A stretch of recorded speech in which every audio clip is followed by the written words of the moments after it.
মুহূৰ্তত মই গুৱাহাটী বিশ্ববিদ্যালয়ত আছোঁ আৰু গুৱাহাটী বিশ্ববিদ্যালয়ত আজি সদৌ অসম ছাত্ৰ সন্থাৰ এখন জৰুৰী কাৰ্যনিৰ্বাহক সভা আৰু এই জৰুৰী কাৰ্যনিৰ্বাহক সভাত কেইবাটাও বিষয়ক লৈ আলোচনা কৰা হ'ব।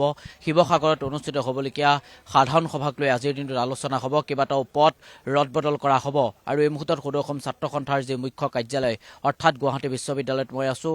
সদৌ অসম ছাত্ৰ সন্থাৰ সভাপতি উৎপল শৰ্মা, ভাৰপ্ৰাপ্ত সাধাৰণ সম্পাদক চাৰ্জুন হানছে, মুখ্য উপদেষ্টা ডক্টৰ সমুজ্জ্বল কুমাৰ ভট্টাচাৰ্যকে ধৰি কেইবাগৰাকীও সদৌ অসম ছাত্ৰ সন্থাৰ শীৰ্ষ পৰ্যায়ৰ বিষয়া উপস্থিত হৈছে। ইতিমধ্যে মই কৈছোৱেই যে কেইবাটাও পদ আজিৰ দিনটো ৰদবদল হোৱাৰ সম্ভাৱনা আছে। এগৰাকীক হয়তো শিৱসাগৰত অনুষ্ঠিত হ'বলগা আজি সাধাৰণ সভা, সেই সাধাৰণ সভাক লৈ আজিৰ দিনটোত তেওঁলোকে আলোচনা কৰাৰ সম্ভাৱনা আছে। অসমৰ সাম্প্ৰতিক বিষয় কেইবাটাও বিষয়ক লৈ তেওঁলোকে আজিৰ দিনটোত আলোচনা কৰা হ'ব। কি বিষয়ক লৈ আলোচনা কৰিব তেওঁলোকৰ লগত মই কথা পাতিবলৈ চেষ্টা কৰিম। ইতিমধ্যে মই কৈছোৱেই সদৌ অসম ছাত্ৰ সন্থাৰ গুৱাহাটীস্থিত যি মুখ্য কাৰ্যালয় গুৱাহাটী বিশ্ববিদ্যালয়, সেই গুৱাহাটী বিশ্ববিদ্যালয় মুখ্য কাৰ্যালয়ত আজিৰ দিনটোত কেইবাটাও বিষয়ক লৈ আলোচনা কৰিব আৰু সেই আলোচনাৰ মাজতেই তেওঁলোকে হয়তো শিৱসাগৰত হ'বলগীয়া সাধাৰণ সভা সমান্তৰালকৈ উজনি নামনি ভাগ কৰা কেইবাটাও বিষয় আছিল, সেইসমূহ বিষয়ক লৈ আলোচনা কৰা হ'ব। হয়তো কেইবাটাও পদ ৰদবদল কৰাৰ সম্ভাৱনা আছে। ইতিমধ্যে মই পুৱাৰ ভাগতে সেই খবৰ দিছিলোঁ। সদৌ অসম ছাত্ৰ সন্থাৰ সভাপতি উৎপল শৰ্মা আছে, মই আপোনাৰ কাষলৈ আহিছোঁ। জৰুৰী কাৰ্যনিৰ্বাহক সভা আজিৰ দিনটোত আছে, কেইবাটাও পদ ৰদবদল হোৱাৰ সম্ভাৱনা আছে। শিৱসাগৰত হ'বলগীয়া সাধাৰণ সভাক লৈ আলোচনা হোৱাৰ সম্ভাৱনা আছে। সদৌ অসম ছাত্ৰ সন্থা যোৱা ছেপ্টেম্বৰ মাহত সেইখিনি সময়ৰ সাধাৰণ সম্পাদকগৰাকীয়ে এক বিশেষ পৰিস্থিতিত সংগঠনৰ মজিয়া ত্যাগ কৰিব লগা হোৱাৰ পিছৰ পৰা সংগঠনটোত ব্যাপক সংস্কাৰৰ কেতবোৰ কাৰ্যসূচী আমি আভ্যন্তৰীণভাৱে গ্ৰহণ কৰি আহিছোঁ আৰু সেইকাৰণে আপোনালোকে দেখিছে যে আগতকৈ কিছু সঘনাই কাৰ্যনিৰ্বাহক সভাসমূহৰ আহ্বান কৰা হৈছে। এখন তদন্ত সমিতি গঠন কৰি দিয়া গৈছিলে। সেই তদন্ত সমিতিয়ে সময়ে সময়ে তেখেতসকলৰ প্ৰতিবেদন দাখিল কৰি আছে আংশিকভাৱে আৰু বিভিন্ন পৰামৰ্শ আগবঢ়াইছে। সেই পৰামৰ্শসমূহ আমি কাৰ্যকৰী কৰি আছোঁ। আজিও ৰাজ্যিক কাৰ্যনিৰ্বাহকৰ সভাত সেই বিষয়সমূহ সন্দৰ্ভত গুৰুত্বপূৰ্ণভাৱে আলোচনা কৰা হ'ব। তাৰ সমান্তৰালভাৱে সদৌ অসম ছাত্ৰ সন্থাৰ দ্বিতীয় সৰ্ববৃহৎ সাংগঠনিক কাৰ্যসূচী সাধাৰণ সভা এইবুলি সদৌ শিৱসাগৰ জিলা ছাত্ৰ সন্থাৰ উদ্যোগত শিৱসাগৰ আঞ্চলিক ছাত্ৰ সন্থা আৰু শিৱসাগৰবাসীৰ ৰাইজৰ আতিথ্যত সাধাৰণ সভা অনুষ্ঠিত হ'ব অহা 27-28 জানুৱাৰী তাৰিখে। আমি সেই সাধাৰণ সভাখনক কি ধৰণে সৰ্বাংগ সুন্দৰ কৰি তুলিব পাৰোঁ, কি ধৰণে সৰ্বতোপ্ৰকাৰে সাধাৰণ সভাখন সফল হয়, সেই প্ৰস্তুতিৰ সন্দৰ্ভত আজি আলোচনা হ'ব আৰু বিশদভাৱে শিৱসাগৰ জিলা ছাত্ৰ সন্থাৰ প্ৰতিনিধিসকলে গোটেই ৰূপৰেখাটো দাঙি ধৰিব। সেই সন্দৰ্ভত আমি আলোচনা কৰিম। তাৰ সমান্তৰালভাৱে অসমৰ যিসমূহ সমস্যা আছে, যিসমূহক লৈ ছাত্ৰ সন্থাৰ প্ৰতিনিয়ত আমি সচেতন হৈ আছোঁ, যুঁজি আছোঁ, সেই বিষয়সমূহৰ সন্দৰ্ভত অৱধাৰিতভাৱে আলোচনা হ'ব। বিশেষকৈ সাংবিধানিক ৰক্ষা কৱচৰ বিষয়টোত গুৰুত্ব সহকাৰে আমি আলোচনা কৰিম, মূল্যবৃদ্ধিৰ বিষয়ত গুৰুত্ব সহকাৰে আলোচনা কৰিম আৰু নিবনুৱা সমস্যা সন্দৰ্ভত গুৰুত্ব সহকাৰে আলোচনা কৰিম। এই বিষয়সমূহৰ সন্দৰ্ভত ছাত্ৰ সন্থাৰ স্থিতি কি ধৰণেৰে আগবাঢ়ি যাব তাৰে ৰূপৰেখা আজি অংকন কৰা হ'ব আৰু সামগ্ৰিকভাৱে সাধাৰণ সভাৰ বিষয়ত বিশদভাৱে আমি ইয়াত আলোচনা কৰিম। ৰদবদল কিবা তেনেধৰণৰ কাৰ্যনিৰ্বাহকৰ মাজত সেই কথাবোৰ ওলাব আৰু বহু বিশেষ পদ একো খালীও নাই। যি 2-4টা পদ খালী আছে, সহকাৰী সাধাৰণ সম্পাদকৰ পদ খালী আছে। ৰাজ্যিক কাৰ্যনিৰ্বাহকৰ সভাত সেই বিষয়ে আলোচনা হ'ব। সাধাৰণ সভা যিহেতু আহি আছে, সাধাৰণ সভাত ব্যাপক ৰদবদল হ'ব। সাধাৰণ সভাত খালী হৈ থকা পদসমূহ পূৰ হ'ব। ৰাজ্যিক কাৰ্যনিৰ্বাহকৰ পৰা কেইবাগৰাকীও সতীৰ্থই ইতিমধ্যে ব্যক্তিগত কাৰণত পদত্যাগ কৰিছে। তেখেতসকলৰ পদসমূহো সেই জিলা ছাত্ৰ সন্থাসমূহে পূৰ কৰি পঠিয়াব আৰু যদি দেখা যায় যে ৰাজ্যিক কাৰ্যনিৰ্বাহকৰ ভিতৰত কিবা পদবী খালী আছে, তেতিয়াহ'লে ৰাজ্যিক কাৰ্যনিৰ্বাহকৰে কাৰোবাক সেই পদবীসমূহত মকৰল কৰা হ'ব। সেই বিষয়সমূহত সাধাৰণ সভাত ব্যাপকভাৱে আলোচনা হ'ব। আজিৰ ৰাজ্যিক কাৰ্যনিৰ্বাহকৰ সভাত আমি সাধাৰণ সভাৰ প্ৰস্তুতি সম্পৰ্কে মূলতঃ বিশদভাৱে আলোচনা কৰিম। কেতিয়াৰ পৰা আৰম্ভ কৰিব? 11:30 বজাৰ পৰা সভা আৰম্ভ হ'ব। ধন্যবাদ জনাইছোঁ। ইতিমধ্যে মই কৈছোঁ সমীৰণ ফুকন আছে, শিৱসাগৰ জিলাক প্ৰতিনিধিত্ব কৰি অহা। ইতিমধ্যেই আজিৰ দিনটোত মই যদি কওঁ যে সহকাৰী সাধাৰণ সম্পাদকৰ পদত হয়তো অধিষ্ঠিত হ'ব পাৰে সমীৰণ ফুকন। মই পোনে আপোনাৰ কাষলৈ আহিছোঁ।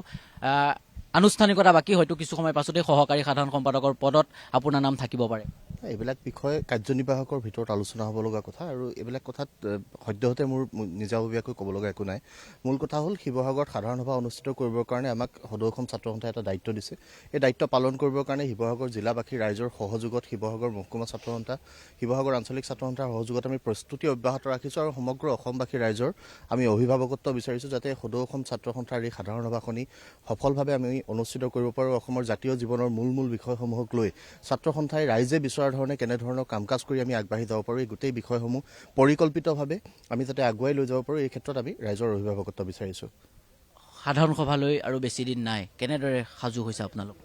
ইতিমধ্যে প্ৰস্তুতি আৰম্ভ হৈছে। আমাৰ বহুকেইখন উপসমিতি আছে, আমি কেইবাখনো দুখনকৈ স্মৃতিগ্ৰন্থ প্ৰকাশৰ আমি ব্যৱস্থা কৰিছোঁ আৰু তাত আমাৰ যিসকল প্ৰতিনিধি আমাৰ বিভিন্ন প্ৰান্তৰ পৰা গৈ উপস্থিত হ'ব তেওঁলোকৰ আতিথ্যৰ কাৰণে আমি ব্যৱস্থা কৰিছোঁ। বিভিন্ন ধৰণে আমাৰ উপসমিতিসমূহে কাম কাজ কৰি আছে, য'ত তলাতল ঘৰ, ঐতিহাসিক তলাতল ঘৰ বাকৰিত আমাৰ এই সাধাৰণ সভা অনুষ্ঠিত হ'ব। তাত মূল অনুষ্ঠানসমূহ হ'ব, পতাকা উত্তোলন, শ্বহীদ তৰ্পণৰ পৰা আৰম্ভ কৰি আন কাৰ্যসূচী, সাংস্কৃতিক কাৰ্যসূচী তাত হ'ব আৰু প্ৰতিনিধি সভা আমাৰ পৰাগ চলিহা ষ্টেডিয়ামত অনুষ্ঠিত হ'ব, শিৱসাগৰ বিশ্ববিদ্যালয়ৰ খেলপথাৰ।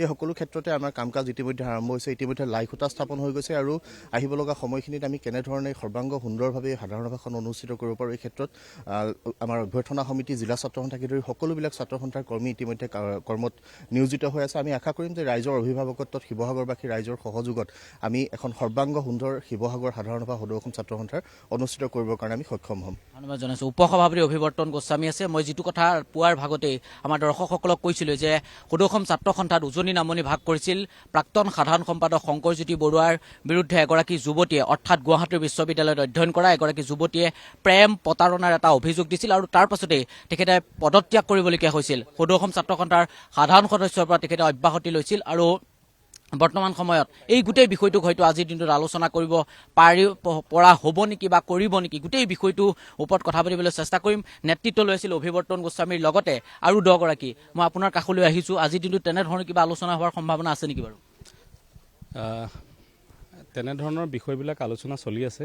বিশেষভাৱে সদৌ অসম ছাত্ৰ সন্থাৰ ৰাজ্যিক কাৰ্যনিৰ্বাহকে গোটেই বিষয়খিনি সামৰি এখন তদন্ত সমিতি গঠন কৰি দিছিলে আৰু সেই তদন্ত সমিতিয়ে ইতিমধ্যে প্ৰথমলানি যি প্ৰতিবেদন ইতিমধ্যে আমি দাখিল কৰিছোঁ আৰু প্ৰতিবেদন আমি দাখিল কৰিব লাগিব।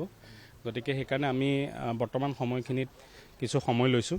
গতিকে পৰৱৰ্তী সময়ত আমি প্ৰতিবেদন দিম আৰু সেই প্ৰতিবেদনত প্ৰতিটো কথা খুব পুংখানুপুংখকৈ সংগঠনটো কেনেধৰণে শক্তিশালী কৰি ৰাখিব পাৰি, সংগঠনটো কেনেধৰণে আভ্যন্তৰীণ যি শৃংখলা, সেই শৃংখলা ৰক্ষা হয়, প্ৰতিটো বিষয়ে আমি আলোচনা কৰি আছোঁ। গতিকে সেই দিশে আমি আগবাঢ়ি যাবৰ কাৰণে চেষ্টা কৰিম। একাংশই আজিৰ দিনটোত গম পাইছিলে যে তেওঁলোকক উলিয়াই দিয়া হ'ব। মই নাম ক'ব বিচৰা নাই, একাংশই কিন্তু পদত্যাগ ইতিমধ্যে কৰিছেই।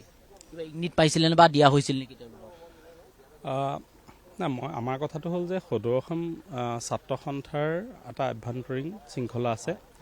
সদৌ অসম ছাত্ৰ সন্থাৰ যিবিলাক আমাৰ প্ৰাথমিক পৰ্যায়ৰ পৰা কেন্দ্ৰীয় সমিতিলৈকে বিভিন্ন স্তৰ, গতিকে প্ৰতিটো স্তৰৰ ছাত্ৰ সন্থাৰ কৰ্মকৰ্তাসকলে ছাত্ৰ সন্থাৰ নিৰ্দিষ্ট যি শৃংখলা আছে সেই শৃংখলাত থাকি কাম কাজ কৰে আৰু নিৰ্দিষ্ট এটা সময় হোৱাৰ লগে লগে সংগঠনৰ পৰা ওলাই গৈ বেলেগ ধৰণে তেওঁলোকে সমাজৰ কাৰণে সেৱা আগবঢ়ায়। গতিকে সন্থাৰ কেইজনমান সদস্যই ইতিমধ্যে যি পদত্যাগ কৰাৰ কথা কৈছে, তেওঁলোকে সেই দিশেৰে গৈ সংগঠনৰ পৰা ওলাই গৈ তেওঁলোকে সমাজৰ নিশ্চয় সেৱা আগবঢ়াব। মূল কথা হ'ল যে সদৌ অসম ছাত্ৰ সন্থাৰ যি সংগ্ৰামী সত্তা, অসমৰ বিভিন্ন জাতি জনগোষ্ঠী, বিভিন্ন ভাষা ভাষীক লৈ সদৌ অসম ছাত্ৰ সন্থাৰ এই সংগ্ৰামী যাত্ৰাটোক আমি কেনেধৰণে আগবঢ়াই নিব পাৰোঁ, সংগঠনটোৰ কাম কাজ কেনেধৰণে ৰাইজে বিচৰাৰ নিচিনাকৈ ৰাইজে যেনেধৰণে আমাৰ পৰা বিচাৰে, যেনেধৰণে আশা কৰে, সেই যাতে আমি কামখিনি কৰি থাকিব পাৰোঁ, সেইটোহে মূল কথা। জনাইছোঁ। আৰু ইতিমধ্যে মই কৈছোঁ সদৌ অসম ছাত্ৰ সন্থাৰ আজি জৰুৰী কাৰ্যনিৰ্বাহক সভা গুৱাহাটীৰ বিশ্ববিদ্যালয়ত অনুষ্ঠিত হৈছে। কেইবাটাও বিষয়ক লৈ আলোচনা কৰা হ'ব। সভাপতি উৎপল শৰ্মাৰ সভাপতিত্বত অনুষ্ঠিত হ'বলগীয়া কাৰ্যনিৰ্বাহক সভা কিছু সময় পাছতেই আৰম্ভ হ'ব।